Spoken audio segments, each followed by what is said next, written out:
Welcome to Ashland, Oregon.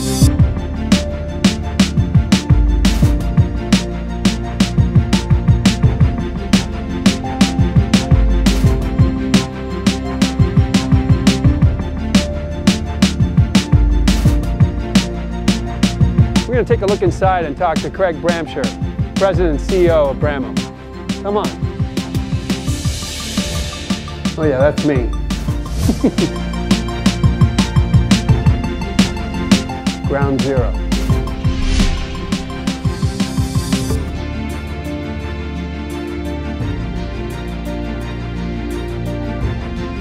It's smart people that are nice, that like working together, that like working on projects that they love. It looks like a really beautiful muscle bike, and it's electric. I get goosebumps just thinking about it. There's something new in the air.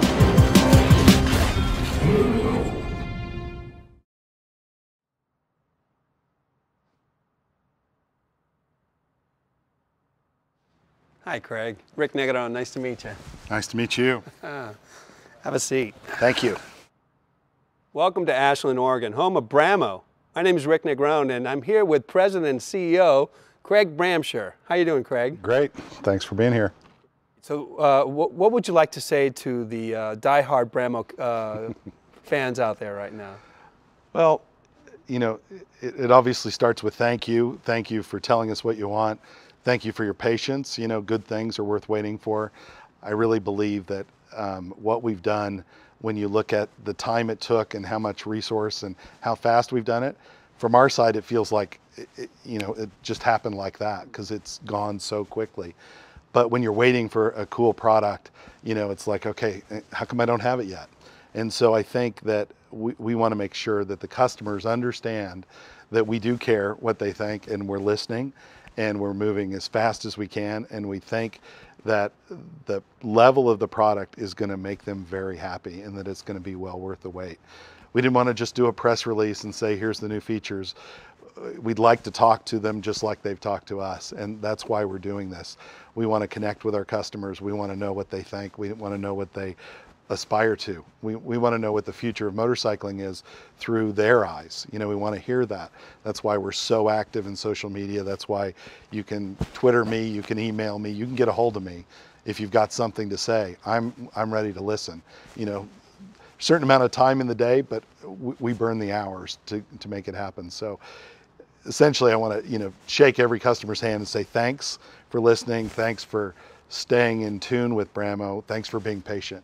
All those things are important to us, but you're going to be rewarded for it. Well, listen, the question on everybody's mind is, what happened to the Models 6.0 and 8.0s? Well, when we first came up with the concept of the Impulse, we were getting a lot of feedback that people wanted more range, but they also wanted a great price. So we were trying very hard to find a way to build a modular battery system that would solve all those problems. But at the end of the day, we figured out that to create a bike that we were proud of and that would have the performance parameters that everybody was expecting, 6 and 8 just didn't cut it. So we really needed about 10. So we ended up with 9.7. So we realized that we weren't really ready to ship a product that wasn't up to our standards and that we thought the customers would be happy with. But for those people who pre-ordered, what do you want to say to them? Well, if we've got some options for them, obviously they can, if the Inertia Plus that now goes 80 miles, if the range was the issue and the reason they wanted, a 6.0, that's an option for them. Otherwise, if they want to step up to the Impulse, it's going to be an amazing bike, and it's really going to be something they're going to be happy with. And if it delays the time that they have to wait until they can get it, but we're also going to have great financing, so we hope we've got an answer for everybody. When we showed the concept and we knew it was somewhat on the path to production, it's never exactly what you're going to do when it's production. We're a very open company. We want to communicate with customers. We want customers to tell us what they want or what they don't want. I heard that customers, through your market research with the pre-orders, asked for a gearbox.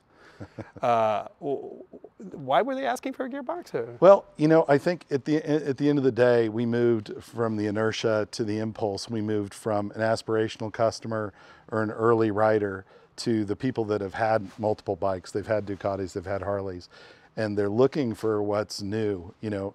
And there really hasn't been anything new in 100 years in motorcycling, really. There's been belt drives and fuel injection, but not a whole new powertrain. So this is, for motorcyclists, shifting is a big part of it. And for dirt and other locations, you almost have to have it to feel right. You know, people grab for the clutch, and if it's not there and you're a seasoned motorcyclist, something doesn't feel right, even though it works. Right, right. And I heard that Tesla was trying to put a gearbox in there with their high torque electric motor, and it just chewed it up. It did. How'd you guys get past that? Well, we were looking for a couple of years for the solution, because at the end of the day, a motorcyclist wants to be able to light up the tire, pop a wheelie, accelerate quickly, but they also want to be able to go over 100 miles an hour. And so the problem is, with the size of wheels and just the geometry of it all, it's hard to do both on a single speed system. So everybody's saying, well, then 2 speeds is all you need. What we ended up figuring out, though, and with the IET technology that's on board, is that by going with a traditional 5 or 6 speed gearbox, you can actually keep an electric motor in its premium high efficiency spot. So it feels like a regular motorcycle. It revs to about 8,000 or 9,000 RPM, and the shift points are the same. So it all feels very familiar, but you've still got that, you know, oh my gosh, there's a whole bunch of torque here. So you get all the benefits of electric, and you get all the benefits of traditional gas in terms of the way it feels. So we feel like we've got the best of both worlds. And you go from 0 to 60 and then hit 100 miles per hour, is that what I hear? Yeah, we can go, you know, we wanted to make sure we went at least 100, so we go a little bit over. So we're gonna let that, you know, the customers feel that and talk about, you know, how much that is. But we're really excited about it. That's, for us, that was the moonshot. We wanted to be able to be fast enough off the line to feel like it's a blast, and to be able to go 100 miles an hour. That's amazing. Now, with all the new features on the Impulse R delivering all that power, can you still achieve a 100-mile range? And it turns out that this bike will do that. And for some people, in some conditions, you can go further, 120, 125 miles easily. And if you're wide open throttle and you're my size, you might get 60-mile range. So there is a broad range there, but we wanted to make sure that it really took away the range anxiety side of it. And when you add the fast charging in, you really get hundreds of miles in the course of a day, potentially. That's amazing. 100 miles per hour, 100-mile range, give or take. And what's the braking system like on this bike? Well, we actually have finally incorporated regenerative braking. Everybody kept asking us about it. And from our view, without a gearbox, it really doesn't make sense, because you don't want your back wheel sliding out on you. You mostly brake with the front wheel unless you're braking with the engine. So now with the 6-speed, we can do regenerative braking, and we can slow down the bike just like a traditional gas bike, essentially downshifting and having the motor slow the bike down, which puts more energy back in the batteries, which gives us the power and the range that we're looking at. Great. Brammo's claiming 100 miles per hour. Is it really that fast? It is. You know, that was our, you know, our goal was to be able to hit 100 miles an hour. So if you can do it with a whole bunch of different people, it's real, and that's where we are. We're very excited about it. The big question I have is, when are we going to see the Impulse R?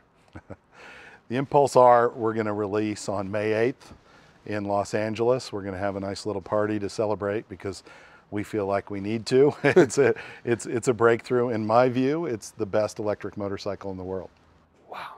When can we expect to see some Impulse R riding reports from the motorcycle journalists? That should all happen this summer. We're starting to produce multiple bikes now, getting ready to get the journalists and the marketing bikes out there, and then very quickly moving into the customer bikes. So we hope to have journalists seeing those bikes in May, June, July.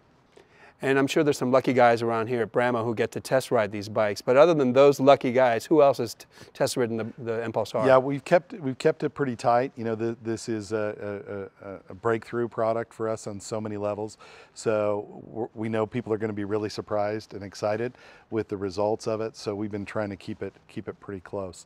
We have a few trusted advisors that happen to race bikes for a living that have jumped on there for us. But you know, they're really part of the Brammo team. Where will the Impulse R be assembled? We're going to build it initially in North America, right here in Ashland. We're still determining for Europe where we're going to build it, but most likely it'll be with the inertia in Hungary for Europe, and we're still sorting out for Asia. But for now, we'll be building them in North America here in Ashland. Amazing. So designed and built right here in Ashland, Oregon. Now, with all these new features on the Impulse R, I'm sure a lot of people out there are wondering, how can I get one? Yeah, the good news is you can get on a list today. There's already over 1,000 people on it, so we encourage you to jump on there if you want one sooner than later. But we're working really hard to fulfill the orders that are there. We also foresee a pretty fast growing demand, so we want people to get on that list as quick as they can so we can plan production. With all this performance, how economical is the Impulse R? You know, because there is no gas, you have this kind of, what is the miles per gallon? Well, the more gas costs, the more miles per gallon you get effectively, because electricity doesn't track to the cost of gas. But it's in the hundreds of miles per gallon.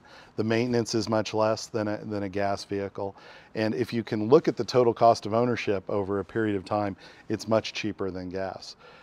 But also, in terms of the footprint on the planet, all the things, it's the first time when you can really feel guilt-free about doing something that's a blast.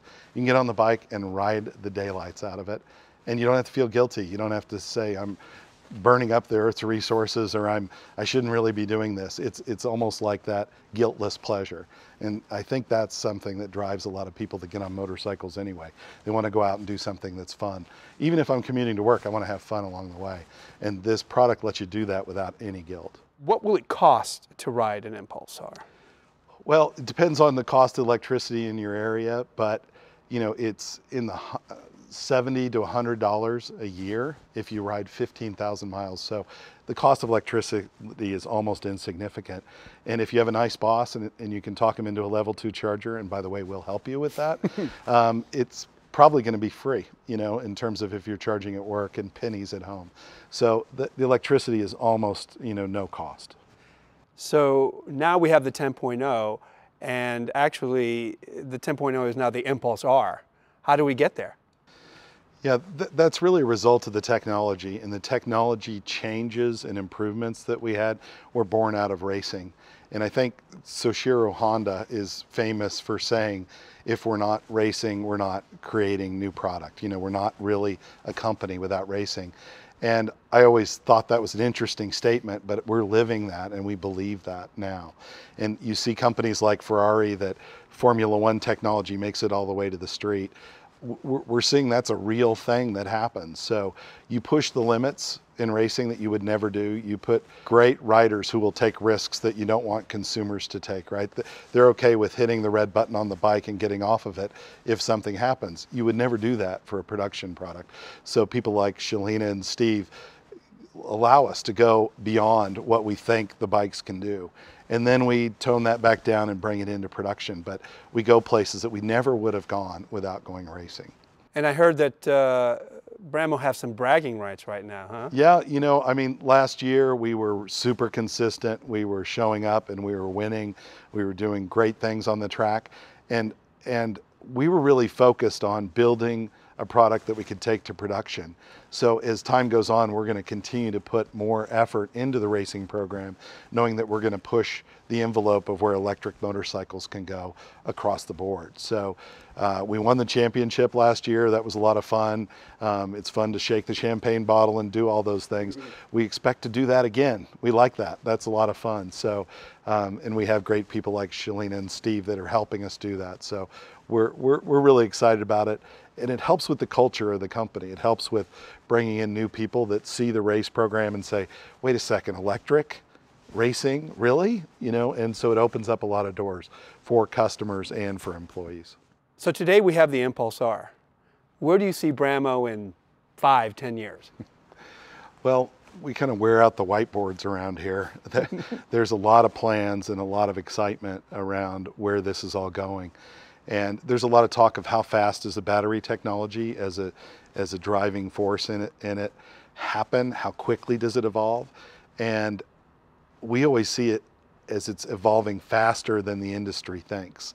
And I think it goes back to racing a little bit, but what I see is Brammo is a company that will have the best motorcycles in each motorcycle segment in the industry. That's our goal. And in the future, if that tips over where gas and electric are close, but then suddenly electric is much better, we're going to be in a great position to be there. Now I'm looking around, Craig, and I'm seeing some really beautiful bikes. Tell me a little bit about the design of the Brammo brand.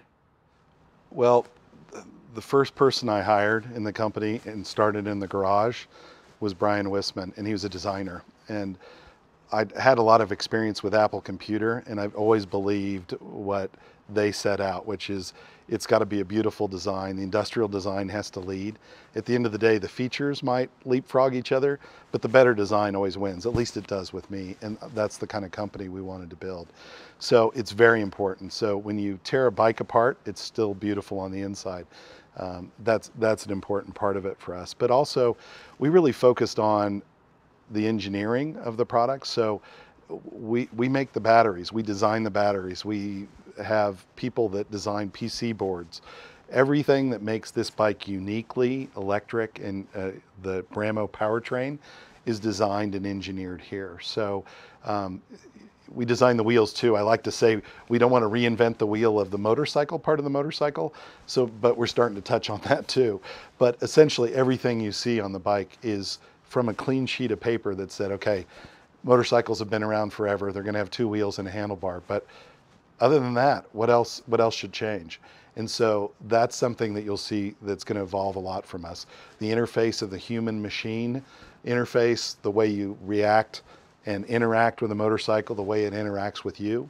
You know, our kickstand goes down and there's a little message that goes running across the pulse of the bike that can turn into something, whether it's a Twitter, you know, or whether it's a Facebook post. You know, I just ended up at Joe's Harley or wherever it was. That can all be part of the experience. So we're looking at it from a complete social and brand side as well. So it's very important to us that the design is great, the engineering's the best in class, and that we're always trying to improve the product. We've got this amazing team, and we're pretty protective over the culture. I've been through a lot of companies, started a lot of companies, and I know what the growing pains are. And what we do here is we're very selective about who gets to join the team. And when they usually fit really well. So we've got this really good vibe. And at the end of the day, you get to wake up and build motorcycles. You know, it's not the worst thing in the world. So this is something that I can see myself doing for the rest of my life. And I think most of the people on the team feel the same way. This is a lot of fun, but it's doing really cool stuff that I think a lot of customers are really going to appreciate. I think, you know, from our perspective, you know, electric has not been cool. It's been owned by, you know, electrical engineers that maybe don't care as much about that early on in the early days. And we've approached it from the standpoint of it, first and foremost, a motorcycle is an experience that you want to do and that you lust after. If you have your bike sitting outside, you do look at the clock and say, do I get to ride home now? You know, it's a different experience. So we understand that. We ride bikes, we love bikes, we like people that love bikes. So that's our culture, and I think our customers are so important to us that I think that that's one of the reasons why we're trying really hard to listen to them, to communicate with them. That's why we're a very open and transparent company, because they're just part of that tribe. We just get to be in the unique position to build these for them. So most of the people watching this are part of the Brammo tribe. Do you have any last thoughts that you want to share with them? We wake up every morning and build bikes, right? So it's a great life. And at the same time, the number of companies that have started up and pulled off what we've already pulled off to date, it's a tiny, tiny list. You know, startup transportation companies just don't make it, you know, in over the last 100 years. We're going to make it. And it is not without its challenges. The team here works around the clock. We're pulling off amazing things. And yet we so appreciate the fact that the customers are patient. And we have to talk about our products and we have to see what they want in order to build them for them. And now seeing the impulse, back there and going, the customers get to see this, I'm kind of overwhelmed with how excited we are about what they're going to think about the product. So we believe it's worth the wait, and it feels like forever when you're waiting for a cool product like this. But this product, I think, is definitely worth the wait. And I know we did the right thing by taking a little more time, putting the new technology in it, and making it something that everybody here can be so proud of. So we're really excited. We think it's a lot of value. It's an amazing thing. And if a customer isn't happy with this, I want to hear about it, because it just isn't going to happen. Thanks, Craig. It's been a great conversation, and I really appreciate you taking the time to talk to us. Thank you. It's been great. I really, really appreciate it.